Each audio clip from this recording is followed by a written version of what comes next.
state of the day. All right. Laura, do you want to do a roll call? Sure. Member Goins? Here. Member Kurtz? Here. Member Hilliard? Absent. Member Finn? Here. Member Weber? Member Schwartz? Dan is here, is on mute. I vote yes for whatever it is, sorry. Thank you. I'm kind of double zooming here, as I told Mark, so I'm just here to help you have a quorum. Yeah, there is a quorum. That makes 4. Thank you. Thank you. All right. And we have still somebody in the attendee. So I guess you could move them over if they'd like to be moved over. Or... She is over. She's on the screen. She's just must be on mute or something. Okay. Okay. She's allowed to talk, but yeah. All right. Sounds good. All right. We will go ahead and kick off the meeting. Calling to order. I guess we did that first. Did the roll call and in time for public expression. So as you guys, even though we're in the Zoom world, we're still open for public expression and everyone is in the main Zoom room today. So the public is welcome to address the Finance Committee at this time on matters not on the agenda that are within the jurisdiction of the committee. Please be advised that pursuant to Government Code Section 549954.2, the committee is not permitted to discuss or take action on any matter not on the agenda. Comments be no longer than 3 minutes and should be respectful to the community. Please silence your cell phones during the meeting and mute your microphone when not reporting out. Any public comment? Is there anyone in the public that'd like to speak to the board right now? If you do, please raise your hand and you'll be recognized. I see no hands. Thank you. Thank you. All righty. Moving on to consent calendar. Do we have any open questions on the consent calendar? This is from December, hopefully, and we just had the minutes from our December meeting. Did everyone have a chance to review those? Great.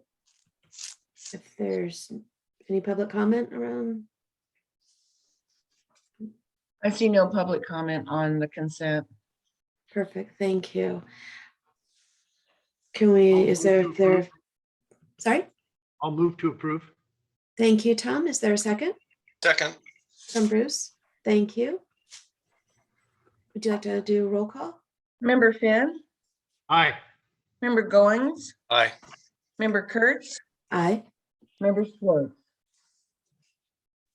Hi, Dan. He's on mute. Dan, You should just mark me as abstained until I can be in the meeting more attentively. Thank you. all right, great, thank you. All right, Mark, we'll hand it over to you for our executive officers report. Yes, as Rachel mentioned to me this morning, a busy week for the MWPA. We have Finance Committee today. I see Pat nodding her head because she sees all the meetings lined up that she's going to. Advisory Tech is Wednesday, operations tomorrow, and Board of Directors Thursday. So a lot of agenda prep last week. Thank you, Lori, for all your support. We continue to show that in the state, there really isn't such a thing as no fire season. Different areas throughout the state are having vegetation fires. A friend of mine was down in Santa Barbara this weekend, sent me a picture of a column of smoke in Gabalita area of Santa Barbara. Fortunately, just burned a bunch of grass going towards the coast. No structures were impacted in that, but it just goes to show that it is a year-round fire season now here in California. Last week we had, I thought, was a very successful meeting for the Greater Ross Valley Shaded Fuel Break community meeting. attended by close to 70 members of the public. So really excited by the number of people that we had attending. I think we had a lot of support in there, some good questions from members of the public that had some concerns, both for fire safety and also how we were going to implement that project. I feel that our game plan and the work that Ann, Todd Lando, Panorama, Sequoia, and Vibrant Planet put in the front end to prepare ourselves for that meeting really paid off. It is all on our website now. If you go to that project's page, we have the presentations for the main room and all the breakout room presentations. We also have videos posted for the main room and all of the breakout rooms. So people will still be able to go and see what's going on. And we also have uploaded some more detailed maps that are easier for people to see where the shaded fuel break is in relation to their properties. And the last thing I'll wrap up the executive officer report is I'm looking forward to Thursday's board meeting, especially for the evacuation ingress egress risk assessment project coming to the board. If you haven't had a chance to watch the executive committee, I encourage you to watch the presentation. You will be receiving another presentation Thursday, but not as detailed as the executive committee presentation. STI has proven to be a fantastic partner. Even before they bid on this project, they were a fantastic partner in developing our community wildfire protection plan and other projects. But their flexibility, their desire to help us increase the speed of the product in which we receive, they cut off about a year off of the deliverables. It'll make us have actionable items by March of 2023, where originally it was going to be March of 2024, and significantly decrease the costs that it'll be fit within our budget.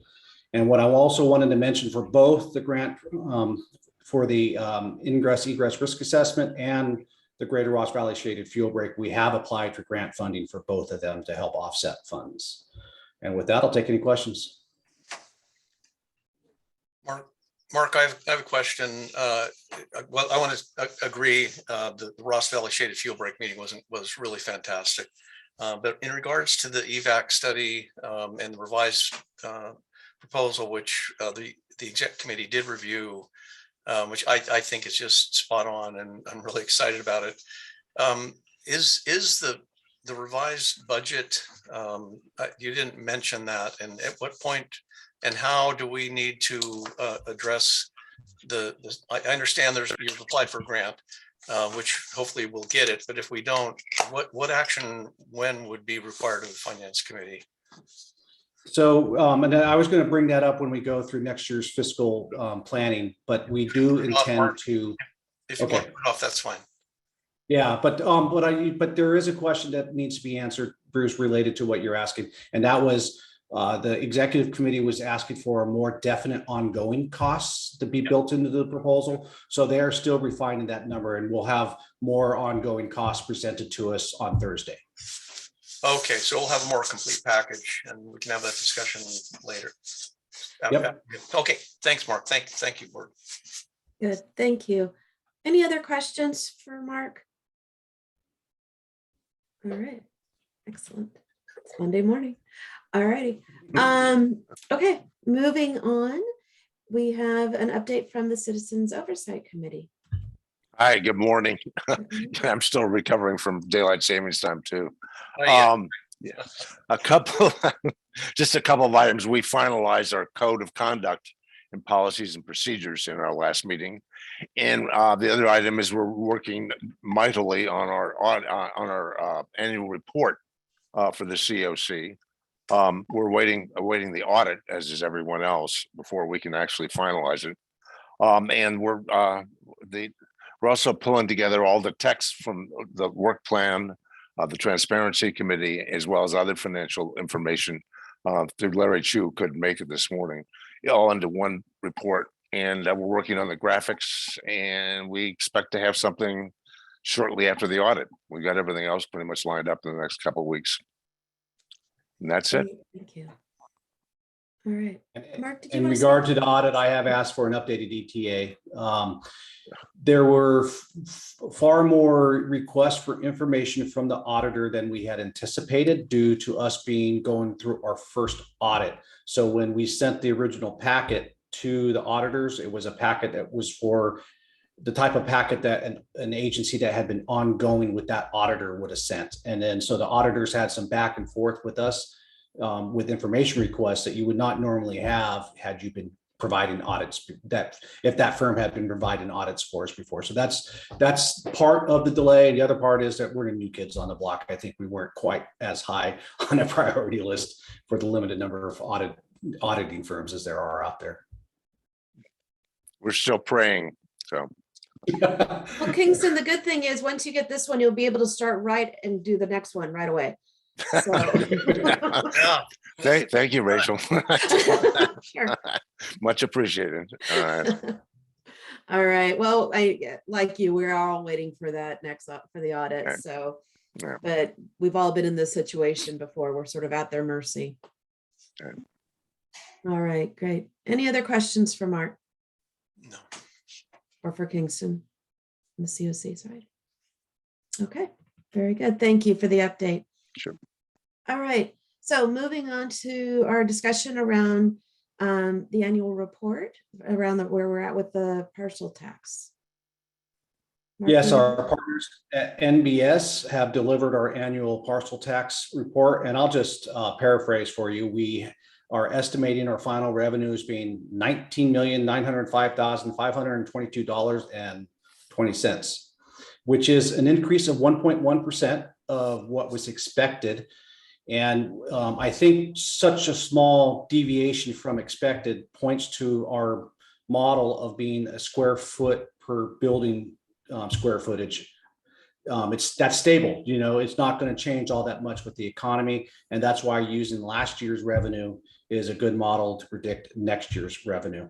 We did grant 813 low-income senior exemptions for an estimated value of $162,600. We did have a slight delay and a hiccup in advertising the low-income senior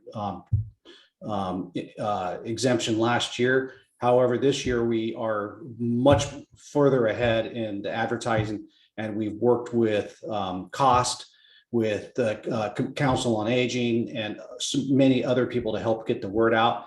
And looking at the analytics of our website, we are seeing more hits to that page than we normally experience. So I think our outreach is being successful in getting the senior low-income exemptions in. This report also gives us the basis for what percent values to provide to each of our 5 geographical zones. And that sets that 80% threshold smoothed over 5 years for us. Very slight changes between the 5 regions, but Novato 24.3%, San Rafael 28.7%, Central Marin 22.6%, Southern Marin 18.6%, and then West Marin bringing up 6.0%. With that, I'll take any questions. Nope.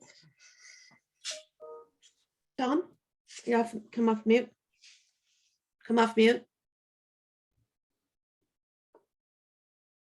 I apologize for that. I just want to make an observation about the low-income senior exemption. Like, given the demographics of the county, this number seems very low to me. And I'm glad that we're engaging in more aggressive outreach about it. But frequently the most elderly seniors aren't online and don't have the ability to get to the website to search to determine whether they're eligible or to download the forms. I speak from personal experience. My 94-year-old mother doesn't go online and relies on me to download the form and get it to her. So just understand that there is a small cohort of seniors who might not even be aware of this, irrespective of our best efforts. And I wouldn't want someone who really could benefit from the exemption to not even know that it exists. If it's their decision to forego it, that's one thing. But if they're in the dark about it, and I know we can't find every single senior, but there are people who aren't online, and it might behoove us to run an ad somewhere or something that I don't know. I'm going to defer to you, Mark. Well, Tom, 1 second, Mark. Tom, I have a question for you. What would you suggest? I mean, would you suggest doing something? How does she get her information if it wasn't from you? She doesn't. Television, possibly. Maybe something at her church. Or actually, you know, the library is a great source of information for many seniors. That's a I great, know that library is a great idea. she's an avid patron of the Fairfax branch of the Marin County Library. And although she doesn't physically go there, she relies on me to pick up her books. And it would be nice maybe if we had just a sign there, a reminder, or a handout or something. Great, That's off the top of my head. nice idea. I really like those. I can tell you that last year's senior exemptions were about half of the previous year. So the outreach does need to improve. We should have, and I can work with NBS to see if we can mine this day that the addresses of the first fiscal year for MWPA. Perhaps we can send mailers to those residents, or at least the ones that the comparison between those who applied year one and didn't apply in year two. And then we will definitely work with our communications teams to get something out to the libraries, an IJ ad, a Point Reyes Light, and the churches and other faith groups would be a good way to spread that word. Thank you, Tom. Thank I you. like that. That's really great. Thank you. In terms of that, Mark, is it possible? I mean, I don't even know if this is possible to do.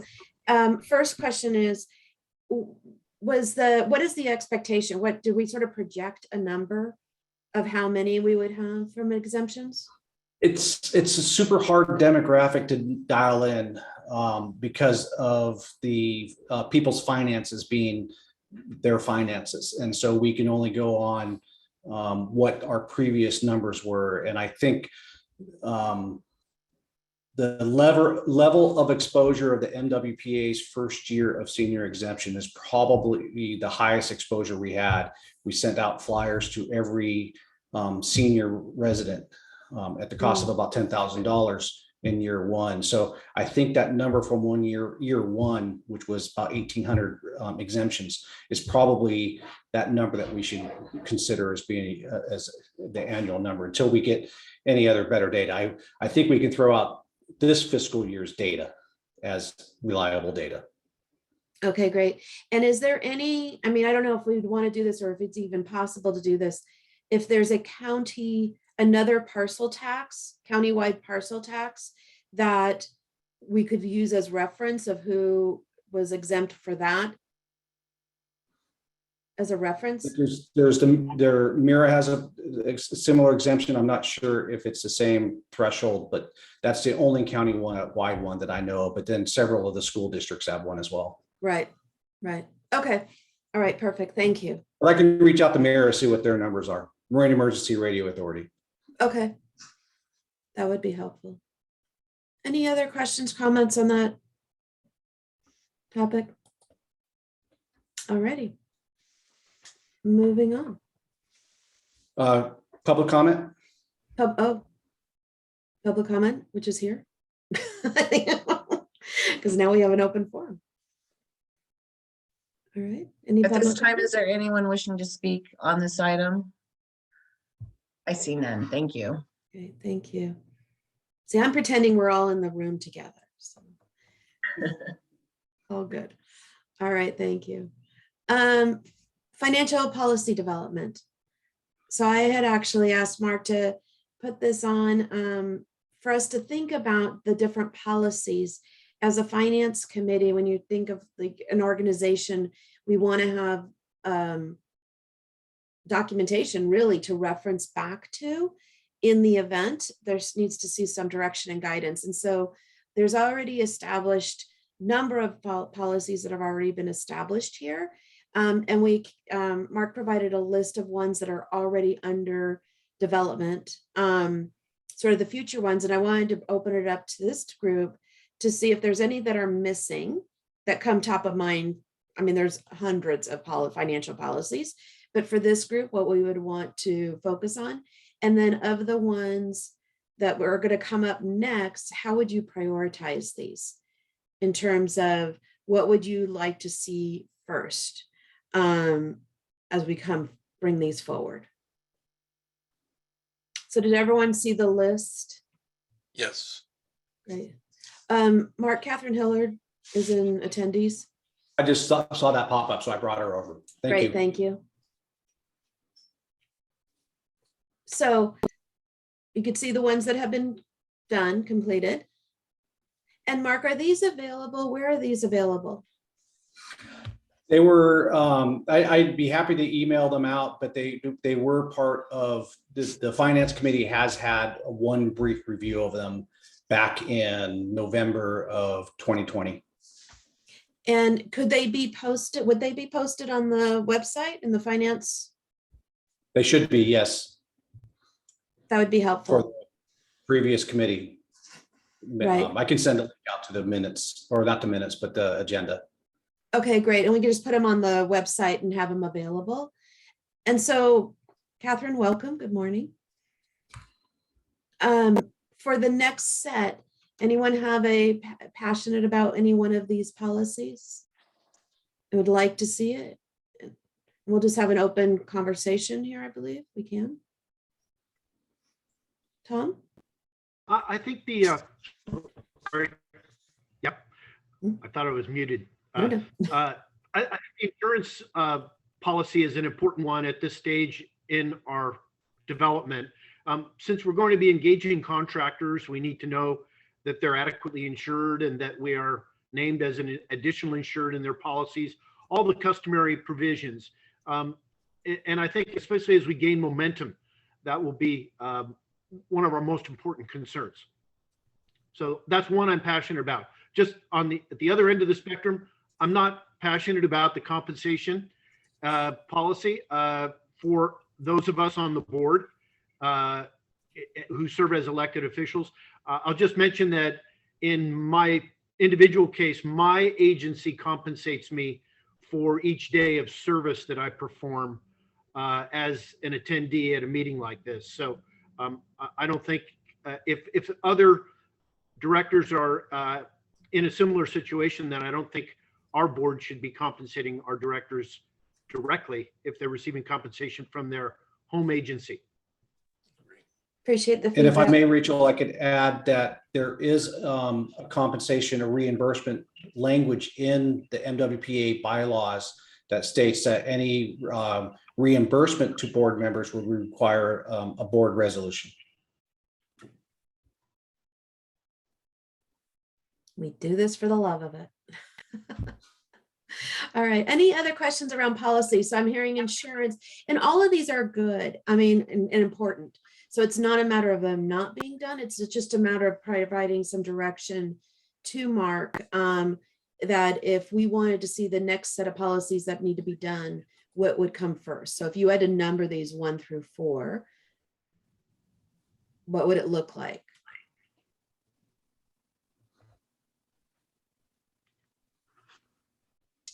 Tom? I'm sorry to monopolize the comments here. No. As you know, I believe insurance should be one at this stage.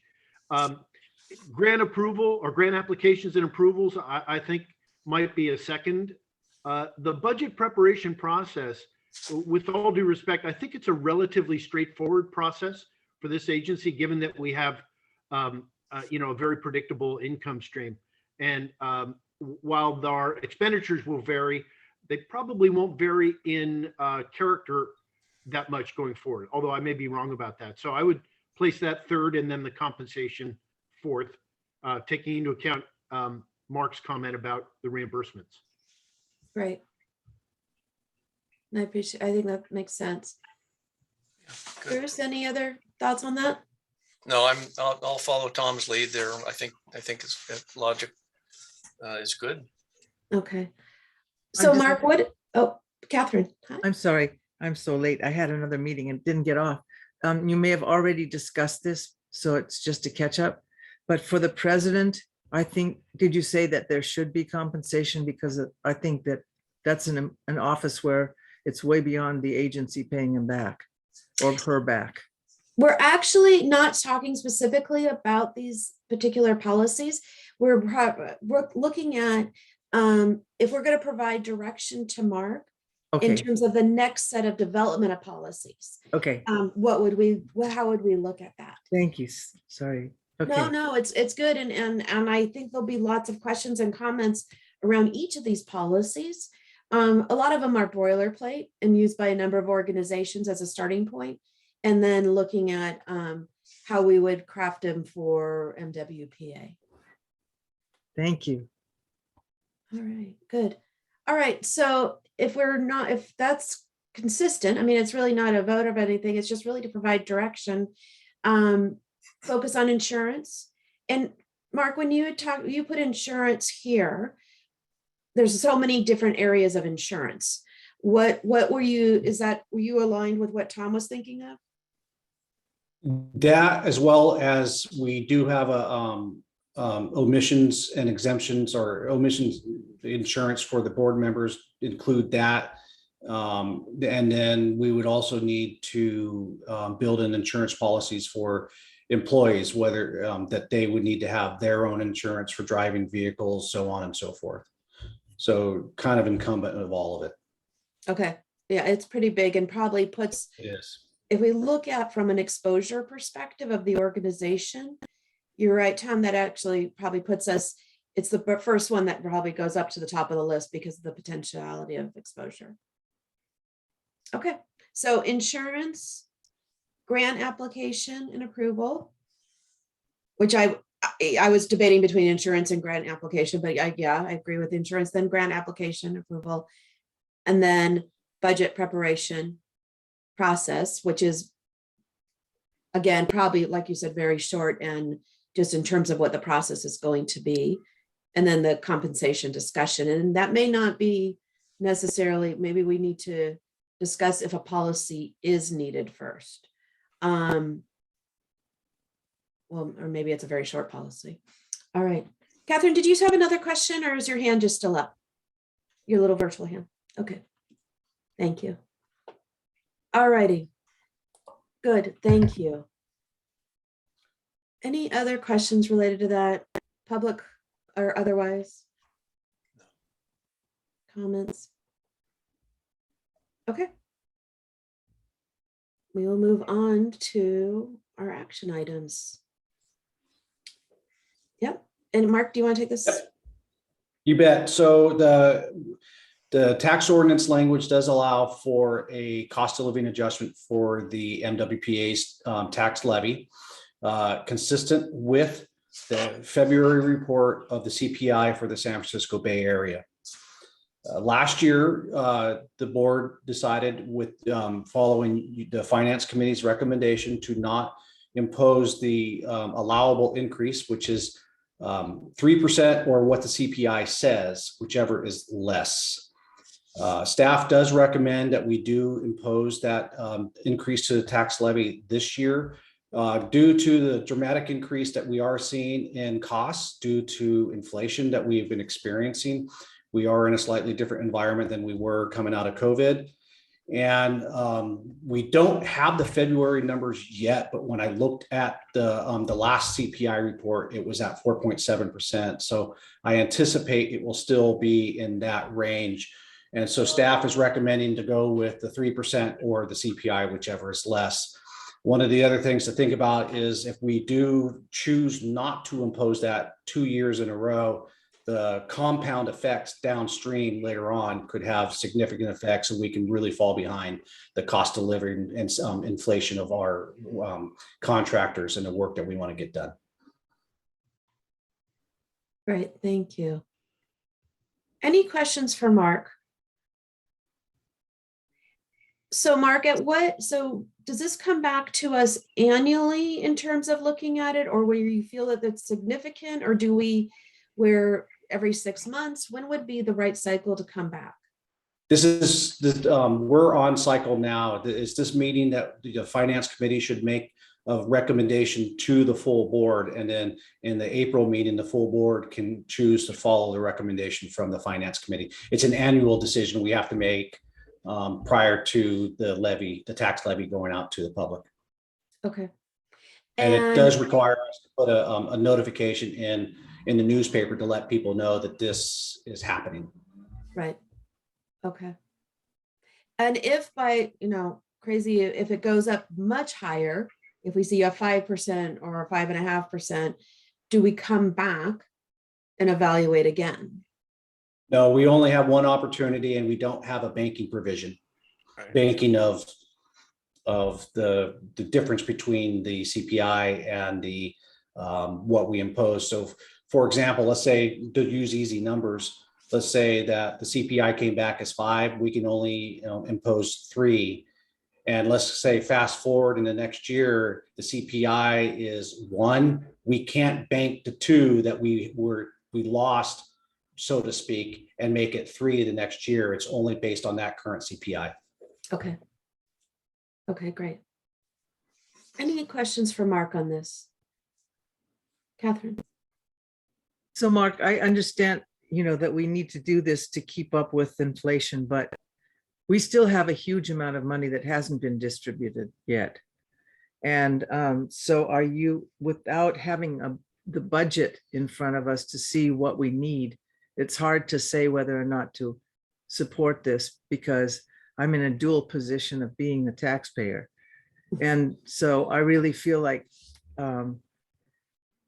we're doing it just because, or do we really have a valid reason for doing it? Do we really have a, are you seeing that there's going to be inflation in the grant requests coming up? Is that, that's a consideration, but that's my only question is I'm hesitant. Yeah, and definitely that was considered. And, our first fiscal year, we created a large unrestricted reserve that we can use as our bridge funding from the end of fiscal to, or the beginning of the fiscal to when we get our first tax return, which is in December. So we have approximately 5 months where we need to have that fund balance to be able to carry us through. And while we haven't spent all of our core budget at this time, the agencies are on track to be able to either get it spent by the end of the fiscal or encumber it for completion prior to the end of next fiscal. And so I do feel that it's appropriate for us to make this increase, especially since as the advisory technical committee and the operations committee are looking at new projects for fiscal year 22-23, and you brought up grant funding, we really look to increase our grant funding to the residents and communities. So this will turn right back into going back to the communities. Thank you. Okay, thank you. Great. Any other questions from public or the board?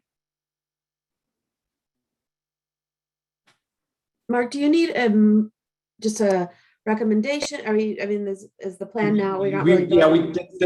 We would need a motion and approval to recommend to the full board that we do the cost of living adjustment. Okay. Also move. So moved from Tom. Is there a second? I'll second the motion. Thank you, Bruce. All right. Lori? And call.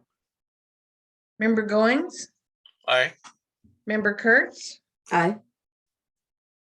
Member Hilliard, I, Member Finn, Aye. Member Schwartz, and he is abstains. Passes. Thank you. All right, thank you. So that will then go to the full board. Is it for Thursday or next It'll be on the April agenda. April agenda? All right, great. Thank you. All right. And speaking of moving into budget planning. So I'm go. gonna share screen. Excellent. If you can give me a thumbs up that you see it all right. Yep, got it. I did notice that I have my fingers hit an I before the 2 and a 0 in the recommendation, but that's what happens when you touch type sometimes, I guess. So here is our budget draft with taking into consideration the recommended 3% or assumed 3% CPI adjustment. And so we are estimating a revenue of $20,502,687. And then we anticipate approximately $3,500 in interest from the county fund that the monies are held into. And then we will fill in the prior year's fund balance when we close out the books for fiscal year 21-22. Moving into our core program, I think it makes it easier to follow the sheet from the bottom up. So I'm going to highlight what we are anticipating the core budget to be, minus our 10% going towards admin. So we are looking at, and that $10 million figure is actually not accurate. That is the spreadsheet culminated all of this together. What we anticipate 60% minus the admin is just over $11 million available for core, where we had $10,632 available for core last year. Now, going back up to this section right here, you see that environmental compliance and monitoring is currently at a 0. The path that the operations committee is taking at this point is to create a JPA-wide environmental and compliance project that will take care of the environmental compliance for all projects across the JPA, rather than having compliance built into each of the projects. We feel this gives the people who are planning the projects a little bit more freedom to know what they're budgeting for project costs.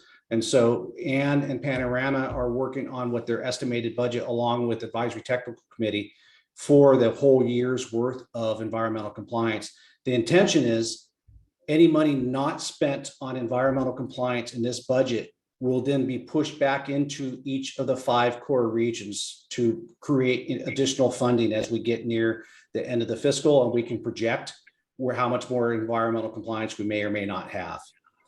The evacuation study, we have just under $900,000 encumbered from the previous fiscal year, and we have the budget for the current proposal is at 1.25 million.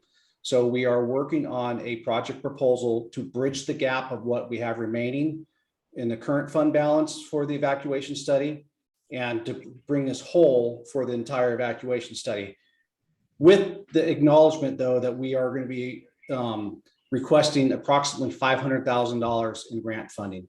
And again, if we receive that grant funding, then we would cancel out through a staff report to the board that increase to the evacuation study and filter it back into the core projects once again.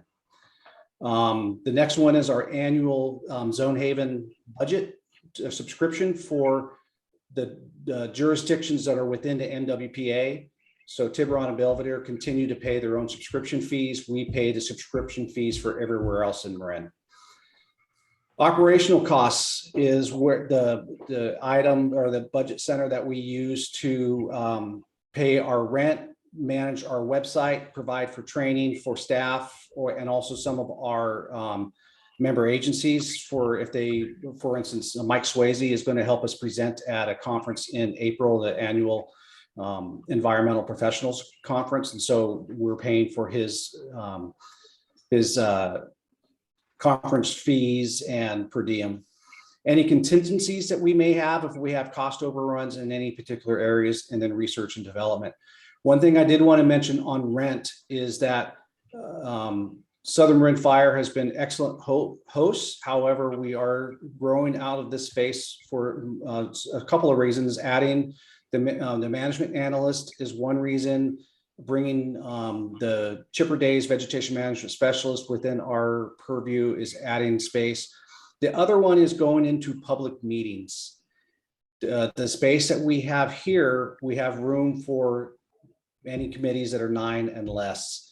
Any committee, so that exempts or excludes our ATC, ops, and board. And some of the only viable one of the only viable location I have found so far is the Board of Directors or Board of Supervisors chambers. And it still would be a tight fit for 17. And it's $1,100 minimum per meeting because they have a third-party technology provider. And so if you think about this week alone, that would be $3,300 in fees. And so we have found a location at the Marin Commons that provides the adequate office space that we would need for our staff with a little bit of room to grow, but it also has a complete empty suite next door down the hallway that we can develop into our own meeting space. And there's lots of advantages to that. One of the advantages is that we control the schedule. We would not have to be dependent upon the Board of Supervisors chambers being available or the Southern Marin chambers being available. And I look at months like this where having that space on its own and pay for itself rental wise. And so, bless you, Catherine.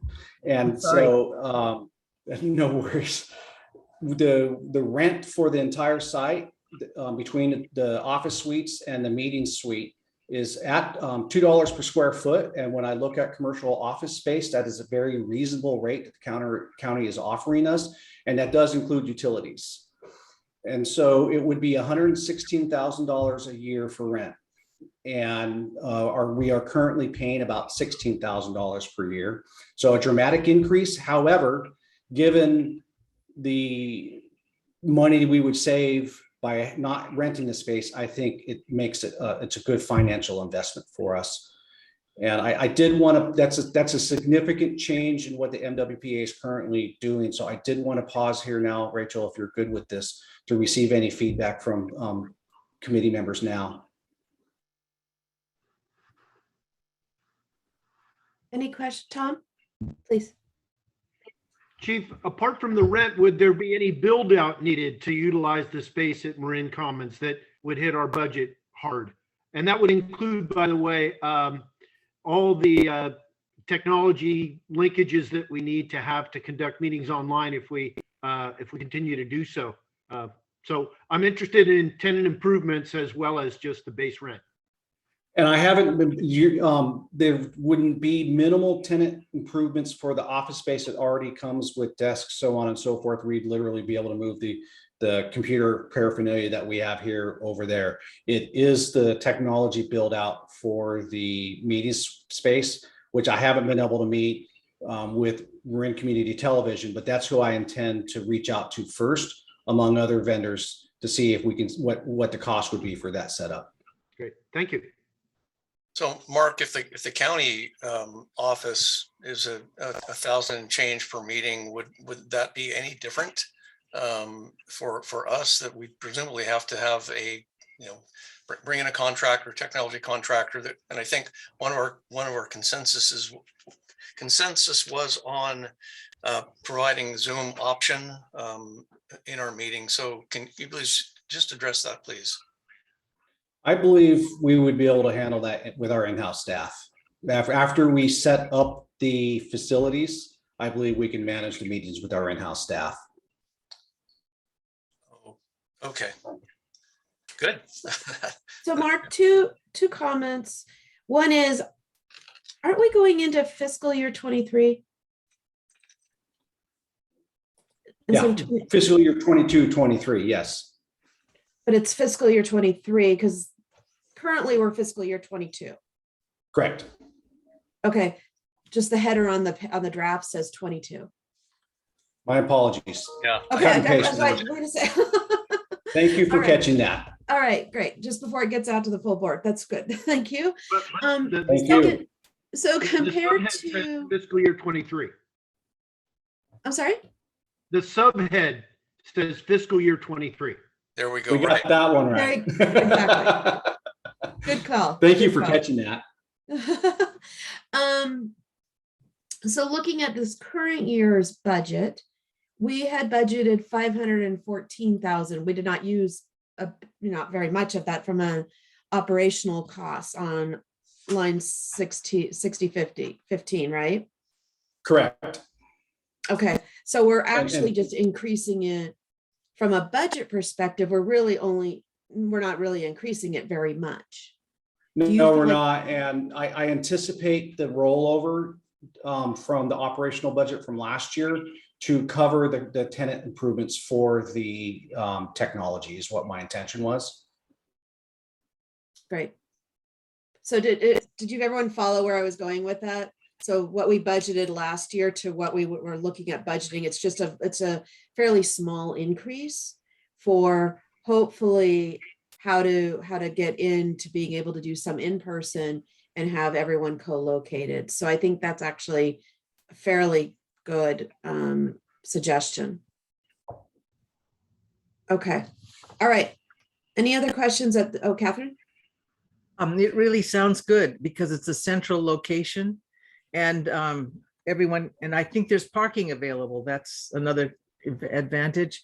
And so, I think it's a good investment, but Yeah, I think makes a lot of sense. Other considerations that we took into account for the commons is the parking. Also, there's approximately 20 to 30 EV parking spaces there for those who are using EV vehicles. And there's also a shuttle from the SMART train from the Civic Center to the commons. And so we could promote green commuting within our members and also our employees and our board of directors coming to meetings or members of the public coming to the meeting. good. And it's Sounds on my good. morning walk path. So that's There you go. sure that was one of the reasons. All right, great. So I have just a couple questions, please. And on the 6015 rents website training contingencies, maybe it's just the descriptor here of 6015, but if there are contingencies, to be made aware of those. And secondly, the research and development, lowercase r, it surprises me. I didn't even know that we had a research and development capability. I thought we're in fact prohibited from conducting research, but Mark, can you help me with those? So research, I'm thinking more research into types of projects that we may want to implement, as opposed to scholarly research. Okay. And so it could be new and emerging technologies. I can use an example of our wildfire detection cameras being superimposed over evacuation maps. That could be, it's something that gets caught in that research and development. We had that in our last fiscal year budget, but we have not used it. Oh, okay. Yeah, I just want to be, I'm sensitive to the capital R research. And there are in fact folks who have asked us, would we not fund, landscape level tracking of certain species, which, I mean, in theory, the impacts of, and we can make some things up here, but I think we need to be very clear as far as, what that R&D is and is not. So I think maybe being more descriptive, at least being prepared to be more descriptive if somebody asks about it, Mark. We don't want folks to think that we can, monitor avian species or butterflies or flowers or other things. So I just want us to be very cautious there. Mark, is it possible to break out 6015? Since we're going to have a significant more, we're going to see significantly more in the space. I don't know how to call it.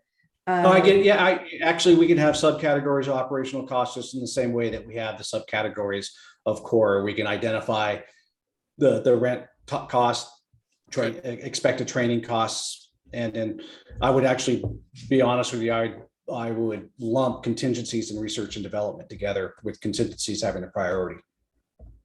Yeah, I think that makes sense. I think that way we could at least see specifically the rent and the build out costs, at least for this year. And then Yeah. it would just be probably hopefully ongoing for the following years. But otherwise we're gonna end up always asking, what is that amount? What's that amount? What's that for? So this might make it easier, just at least for year one. Or Absolutely. Year one of new space. All right. Mark, I have another question. When you're ready, Rachel, please. Oh, no, please. That's a, You mentioned the line 6,000 environmental compliance and monitoring, and lumping all of the environmental costs into one item, which I do understand, that it does allow project proponents to have a project budget and not have to worry about what's going to be taken out for environmental. And I do know that, we're required to allocate funds, 80% over the, 5 years. It seems, are we then not going to track geographic investments in environmental compliance and a portion of those over that 5-year period? No, we absolutely would be tracking that. Okay, thank you. Because we have several of our different, like I'll use evacuation routes as an example. Here it is expressed as a single number. Yeah. For the entire JPA, but we do track how much is spent in each area. Chipper days is another example. And the way the numbering scheme for the projects is created within our work portal automatically provides the tracking mechanism of exactly where the costs are spent. So if, and I'll use, since you're Nevada, I'll use Nevada as an example. If the Panorama is working on environmental compliance for a Novato project, that Novato specific number would automatically allocate it to that project, and we would have the automatic tracking for the 5 zones. Okay, yeah, that's great, Mark. I suspected that it was there. I don't see how Panorama and Sequoia bill their time and how they account for their investments, but I know it is project by project by project. So presumably you have that full track record of Appreciate the opportunity to clarify. Yeah, thanks very much. That's great. Thank you so much. I have a question also on environmental compliance. So I'm sorry about my thick head, but we had who does what? What does MWPA do and what does the local agency do? Can you please repeat what you think? Or I think we wanted to be the umbrella for environmental compliance. Can you tell me, has that changed? Who does what? So it has not changed. MWPA provides environmental compliance for all core projects. The member agencies provide environmental compliance for any DSpace funding or local wildfire mitigation funding, because it's a pass-through from the MWPA to the member agency. Therefore, they're the lead agency. However, they get the same, there's a boilerplate, or we are providing them with what they have to fill in order to do that. Is that right? We have templates they can follow if they choose. They also can piggyback onto the contract with Panoramas if they so choose to use Panorama as their environmental consultant. Great, thank you. any other questions, or we're going to keep moving down the agenda? Or not the budget? Yeah, if you guys are good, I was going to start right with core projects and go work down. Hold on 1 second. I think Rebecca might have a question. And if I may, I suggest we hold public comment to the very end of. Okay. Okay, great. I just wanted to tackle that one piece there because there was such a huge change. Yeah. So all these values that you see listed here are last year's numbers, and we are not at the position to be able to provide drafts for this year's numbers because that's exactly what our ATC and our ops committee is vetting right now. One of the first steps in that process is to determine how many projects will be considered JPA wide, what level of funding will go to JPA wide, and then we take the remainder of the JPA wide, subtract that from the overall core budget, and then we apply the percentages for each geographical region to know how much budget space each geographical region has for region-specific projects. So we are currently in that process and has been working very closely with both the ATC and the ad hoc finance subcommittee of the operations committee. Then here comes our two easiest centers, budget centers, defensible space and local wildfire mitigation. And that is, they're simple pass-throughs, and we use the percentage based on the original percentages from the inception of Measure C. We do have this 2% of the 20% going to abatement program. It's creating a fund that agencies who have abatement policies. This is an optional funding source. And there has been some conversations with the ad hoc finance subcommittee of the operations committee if they're about their thoughts of continuing that. And since most agencies are not going forward with abatements, the question is this a good fund for us to continue to push money into? The one option that did raise some eyebrows as being something that was interesting was a concept called voluntary abatement, where this abatement program was originally intended for us to simply say, we are coming onto your property, we are doing this work, and then your property tax will be levied for the reimbursement of this fund. Where voluntary abatement is we identify that one property that is the threat to the entire neighborhood, and we can help protect that entire neighborhood by doing work on that one property.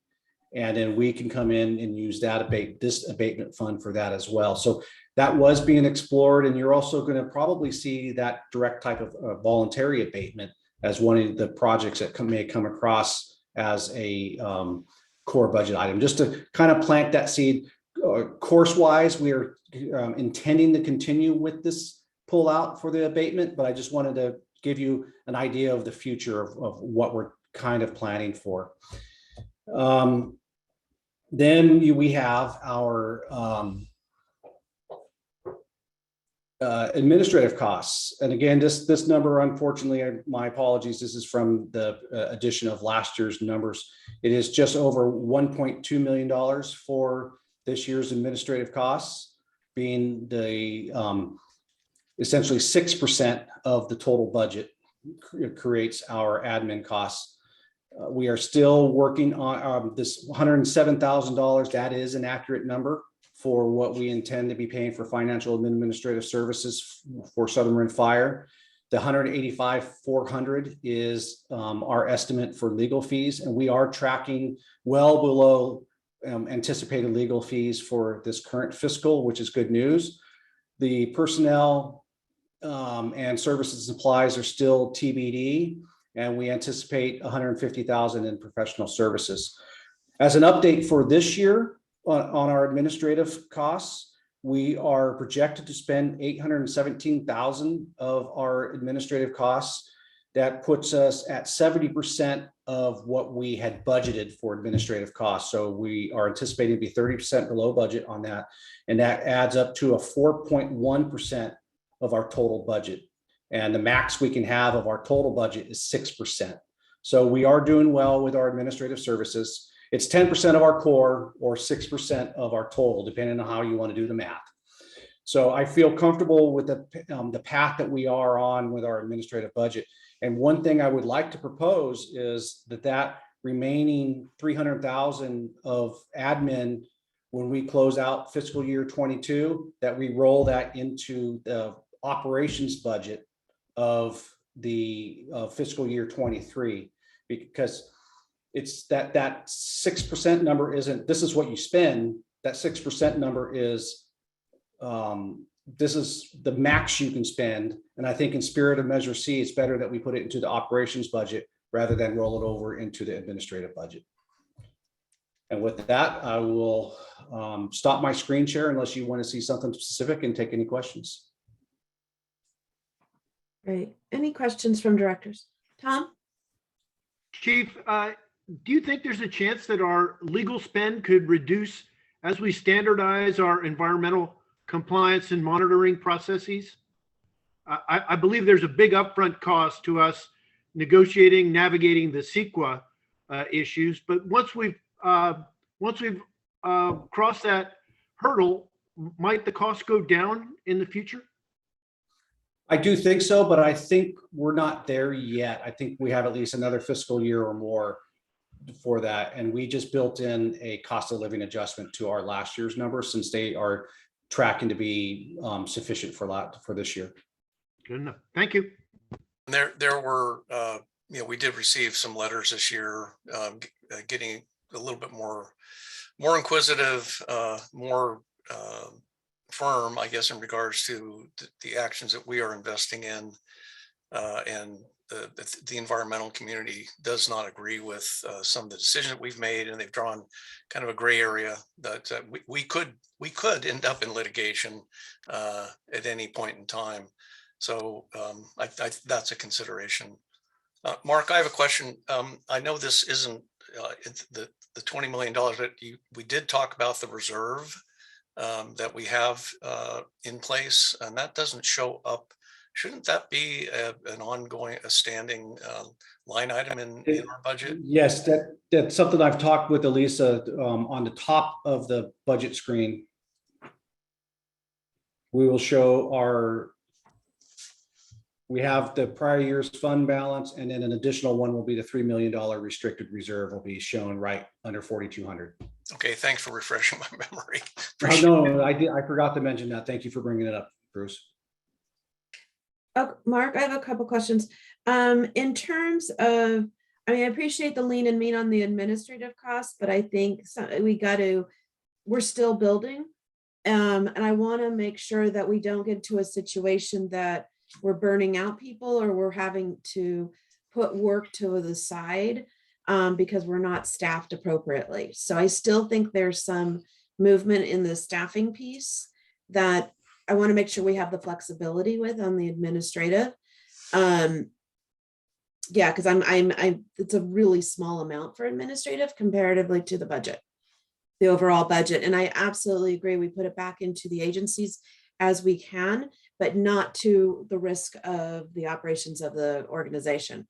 In terms of funding, so Fire Foundry, and welcome Chief Weber. I just want to make sure we have that built in here. There was a commitment through the year. Is it an ongoing commitment? And Chief Weber and I are still trying to get our schedules aligned so we can have a strategy session about the Fire Foundry. But the vast majority of if not all of the MWPA funding, and Jason, please chime in, will be through project implementation where we pay the Fire Foundry to do projects on MWPA projects. Okay, great. This is So we'll see Catherine. that differently. All right. Catherine? Yeah, I want to agree with you, Rachel. I think that it's premature for you to make a decision to put it back into operations now until we see what's going on with the, increasing the staff, and we need to be productive and we need to have some flexibility there.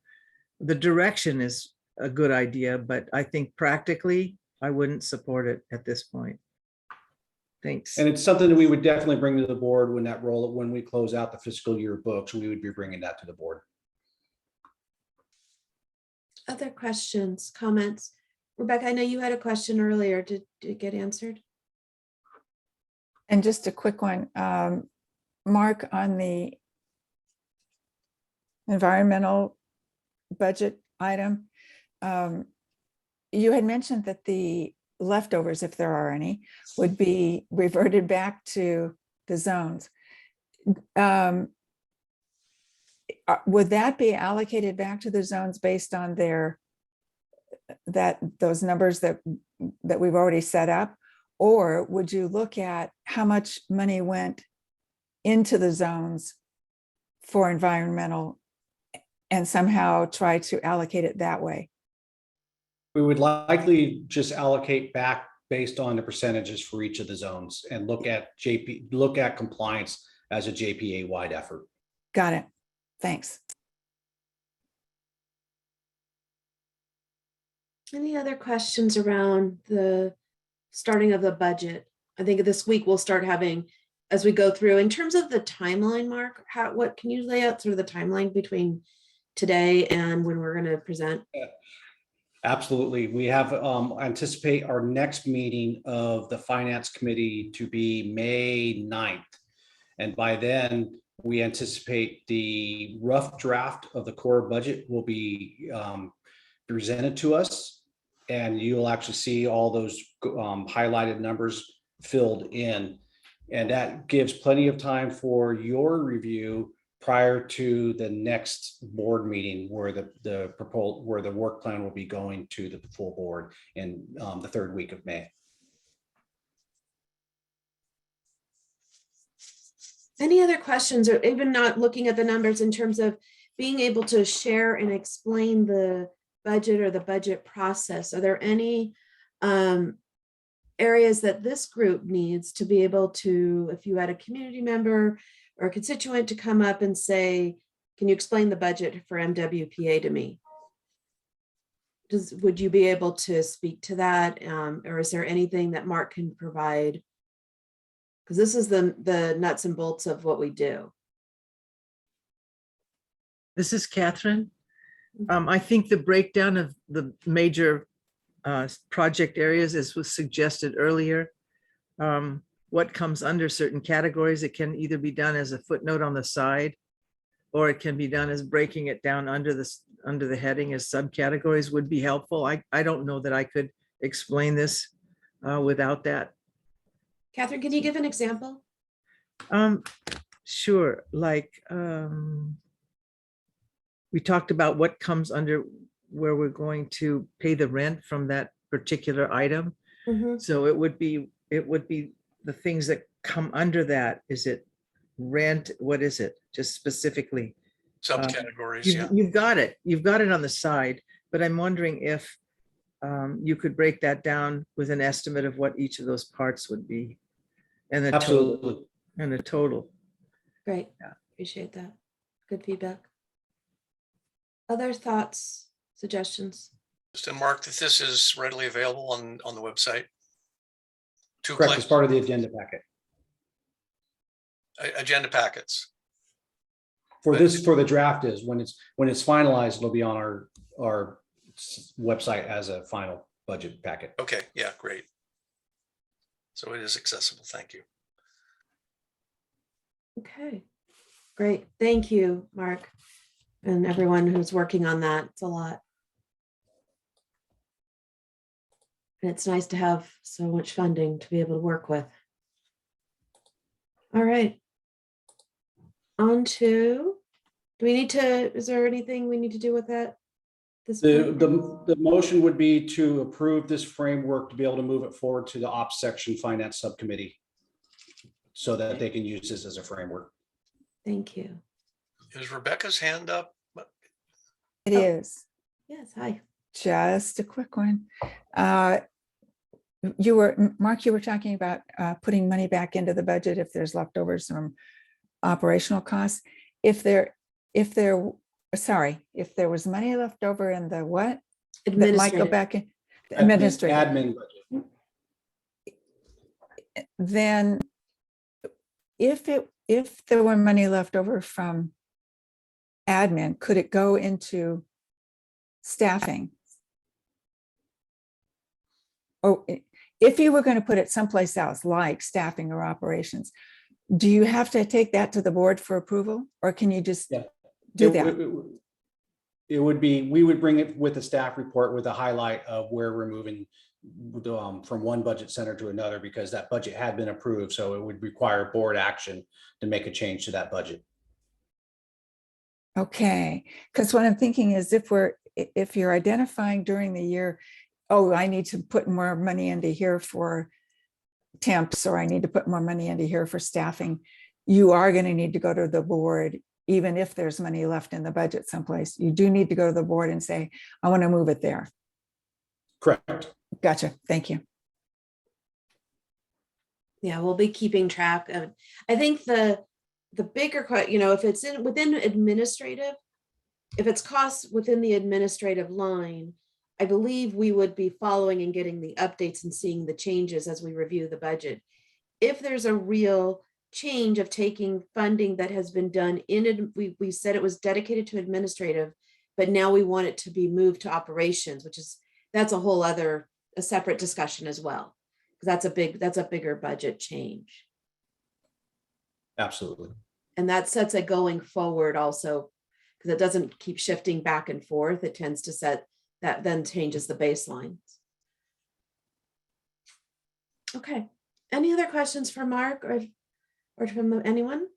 I like feeling like we're all in one room. It's nice. All right, no other questions. Very good. Is anyone willing to make a motion?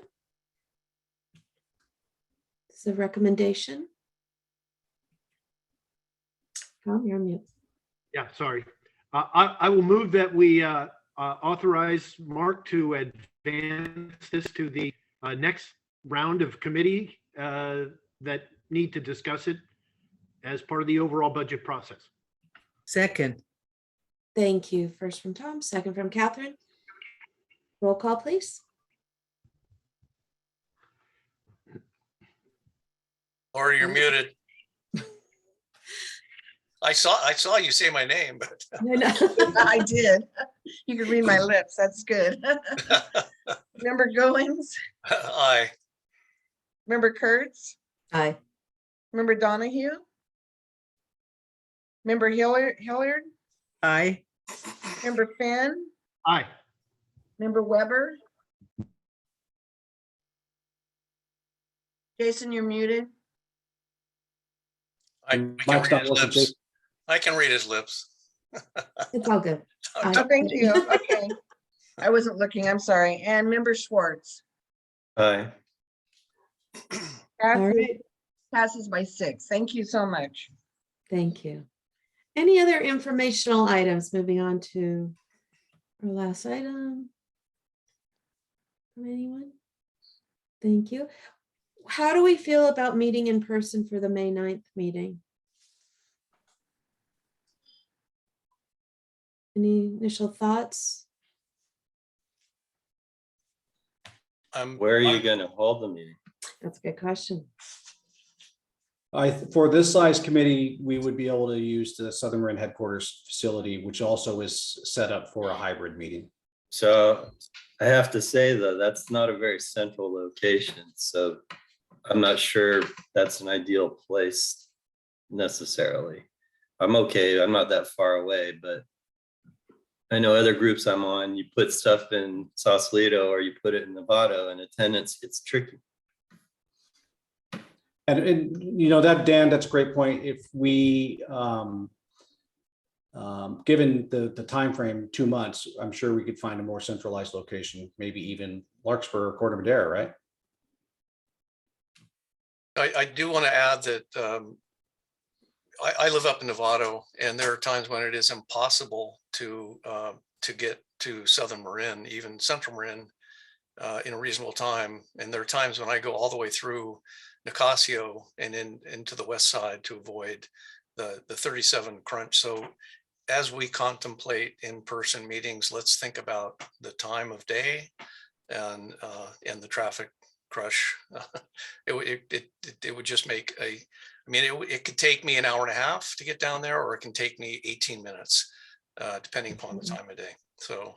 No, I agree with you. And we're all, almost every single meeting right now, we're really questioning, is there a value of being in person and why? And it's yes and no. I mean, it really depends. So, but I would like to get some groups, it's been absolutely, yes, we need to meet in person. And other groups are like, we can definitely conduct business being on Zoom and it's okay. So as you're thinking through, as things are changing right now, feel free. I'm fine going either way. Yeah. I do not have a strong preference either way. For this meeting, other meetings, I would say I do, but Catherine? I would just say currently, I like the fact that we're on Zoom. It does a lot of things. Excuse me for being late, but I was able to do 2 meetings and I don't have to travel. I'm in Southern Marin, so I'll go anywhere because it's easier for me to go north than it is for you guys to come south and then go back up north. But I really do like this opportunity. I think we get more attendance this way. Maybe we could hold off that decision for a month or 2 and see how it goes. Yeah. It's fine. Everyone okay with that? Rebecca? I'm just going to add I'm going to say I'm a member of the public today instead of COC. I feel really different being on camera the whole time, Rachel. I think this was a good idea. I didn't like it because I might be in my jammies, but it's very different to feel more participatory. I think it was a good experiment. Thank you. Was it good and okay? Good or? Okay, good. Yeah. Okay, good. All right, Dan? Yeah, the one thing Mark probably needs to do is get an opinion from council about when we have to return to complying with the Brown Act. It's a big debate right now, because it's great to say we want to meet on Zoom, but do you want to have to post your address and tell people they could come into your home to join you for the meeting? Sure. Megan and I have had numerous conversations already, Dan, and we're gonna have more. Yeah, I think a lot of agencies are having to figure this out now. And we feel we're a little bit different than the local towns because we have cross-pollination, for a lack of a better word. A breakout on one board or council can turn into a breakout to a board or council in a broader sense. Right, absolutely. All right. Any other future agenda items aside from in person, not in person? It's just this the thought.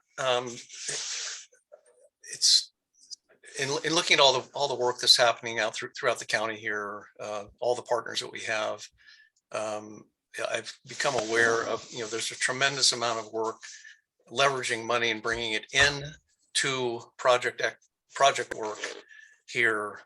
Marin Parks and Open Space District, even county, fire, others.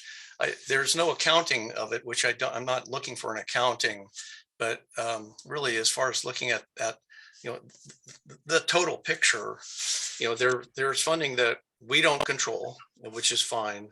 But I know, Mark, that Bill Keene had given us a promise or a hope. I think he was going to help double our resources with grants. And anyway, I'm not saying we need to do this, but I'm just pondering, should we be thinking about a full accounting of the investments that are going into wildfire prevention? That it is it's a taxpayer dollars, then it is a tremendous amount of money that's coming in through the resource agency, CAL FIRE, Department of Conservation, others. In other words, a bigger picture look at finances. I would find it interesting, but anyway, and I didn't articulate that very well, but there's a lot more money coming in than we're even aware of, or the public is really even aware of. Is there any value to being aware of that and keeping track of it and reporting it out intermittently? So Bruce, just to kind of rephrase that, is it just to Yes, please, Rachel. current, see if I understand it, is it to have a better understanding of current funding sources from outside grants, from outside agencies and grants, and how that is additive to our current Measure C funds? Yes, and it's wildfire prevention funding that's coming in from outside to achieve wildfire prevention activities. Tom? On a different topic, I'd like to circle back to Mark's comments about the year-round fire season that we're seeing here. And I'm wondering if, as we get to full implementation of our activities and our agency resources get built out in the way that we hope, will we be facing a seasonality issue going forward? And that is, right now, of course, the assumption on my part is that during the non-fire season part of the year is when we can really make progress on lots of things. Personnel are all in county. We're not constrained by fires burning, that sort of thing. I know we're not a fire agency, but I wonder if maybe we won't have a season where we can concentrate resources, and that it'll be a year-round slog to try to get all this done, given the the burdens that the whole state faces. And I'm not sure that seasonality is a big issue here, but I think it goes toward how our funding and our expenditures can be planned. If we if we're looking at having more intense periods where more money can and should be spent, that's one thing. If not, if it's just a steady expenditure of resources over the course of the year without taking into consideration fire season such as it is or was, that's another thing. Sorry, I'm not saying this very clearly, but I just want to make sure that we don't have we don't have a quiet period over the course of the year, and that we're active as we can be all year round. So the question, if I could try to rephrase, and Mark, see if it matches what you have, in terms of a budgeting and allocation of funds, since we don't have seasonality around fire, how is that going to change over a period of time? And are we using our funds consistently throughout the year and the work that's being done? Yeah, yes, and it goes to what Bruce just said, which is if we're trying to keep the public abreast of exactly how we're spending, then we want to be able to say that at times, if it is true, that our budget can look distorted because we're in a phase where we're especially active or especially inactive. Mark, does that give a little bit thought? I mean, not to address it, but as a future agenda item down the road as far as a discussion conversation. Yeah, absolutely. And it should be as far as looking, if a retrospective look to our previous accountings, we should be able to start getting a little bit of a trend now. But I do think we would need a couple more years really to develop to really see what that trend looks like. Yeah, thank you. Great, appreciate it. All right. Anything else? Any other questions? Thoughts for other agenda items? If not, I think we are all set and we will adjourn. Thank you all for being here this morning and good to see everybody. Thank you, everybody. Thank you. Thank you, Rachel. Thank you. I know. See you. Thank you, Mark. Bye. Thank you. Thanks, Lori.